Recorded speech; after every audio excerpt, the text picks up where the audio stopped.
Étonnante histoire que celle de la Cappadoce.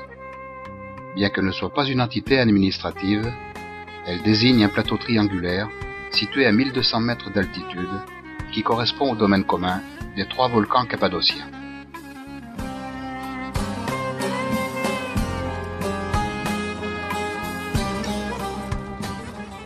C'est depuis le VIe siècle avant Jésus-Christ que la région est appelée Katpatouka, le pays des beaux chevaux en vieux persan.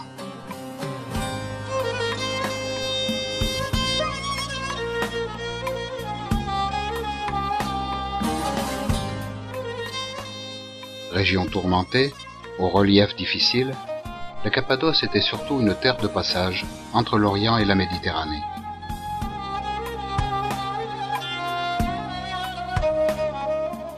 Elle va devenir, à partir du 1er siècle de notre ère, une terre d'accueil pour les chrétiens persécutés par les Romains. Elle attire alors nombre de moines et d'ermites qui creusent les premières églises dans le tuf, à l'intérieur des cônes et des falaises.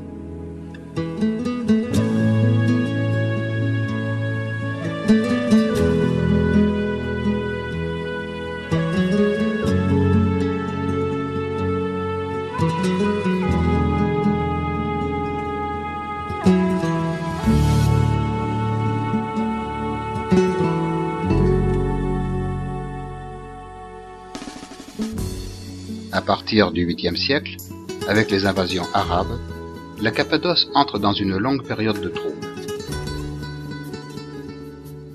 Les paysans décident de cacher leurs habitations dans la roche. Ils creusent de véritables cités souterraines dotées de tous les équipements traditionnels d'un village. Des cachettes où les familles pouvaient vivre en totale autarcie pendant 6 mois. Leur étagement leur a valu le surnom de gratte-ciel de l'Antiquité.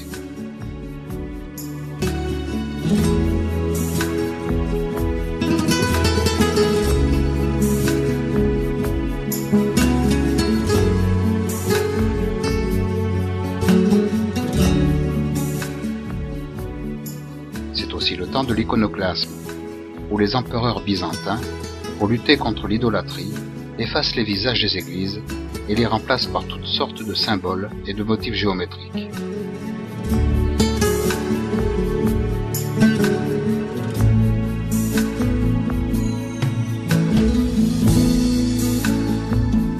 Après la défaite des Arabes, le calme revient et les visages réapparaissent sur les murs.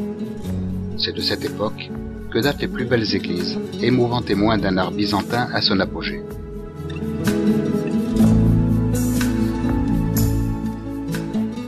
Au XIe siècle, avec l'arrivée des Turcs seldjoukides, l'ouverture de voies caravanières amène un formidable essor économique à la Cappadoce.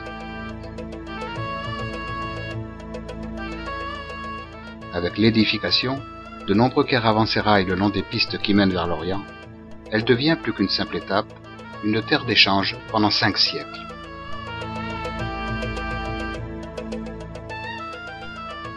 Mais l'arrivée des Turcs ottomans et l'ouverture d'une voie maritime par les Portugais signent le déclin des échanges intérieurs et la mise en sommeil de toute la région pendant plusieurs siècles.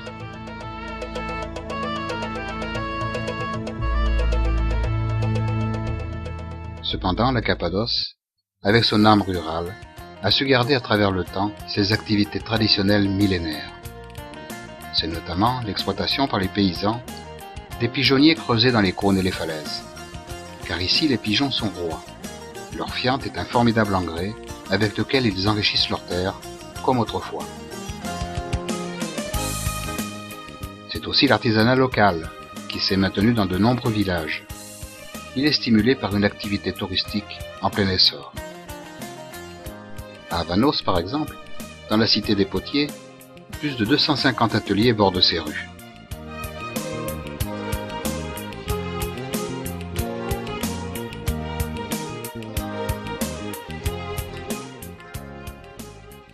C'est aujourd'hui une activité touristique très importante, une industrie qui a toutefois ses limites. Les plus belles vallées sont protégées, et la marche reste encore le meilleur moyen de les parcourir, pour les préserver, car elles sont fragiles. Ainsi de la très belle vallée de Soganli, faille géante ouverte par les titans.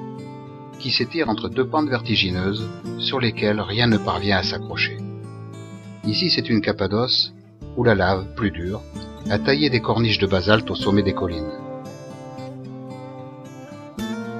Où les habitations troglodytes, abandonnées pour des raisons de sécurité, ont fait place à des constructions en dur, richement habillées de tapis, dont la région est l'un des centres de production les plus importants du pays.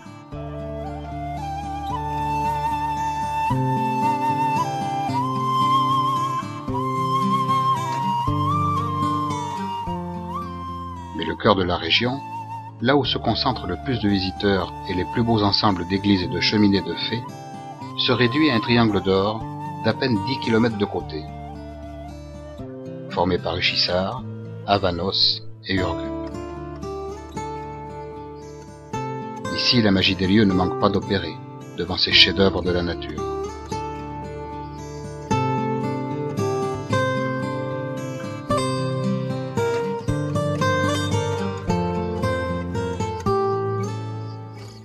Malheureusement, la concentration des visiteurs en ces sites entraîne la dégradation des fresques.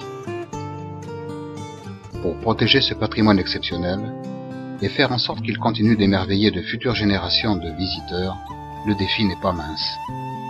Car chaque témoignage, comme celui-ci, amène son lot de dégradation. Mais peut-on s'en passer? On peut en tout cas, comme les colombes, prendre un peu de hauteur et dans le silence, ponctué par les coups de forge, survoler cet ensemble de vallées grandioses. Et le ciel aussi est devenu encombré.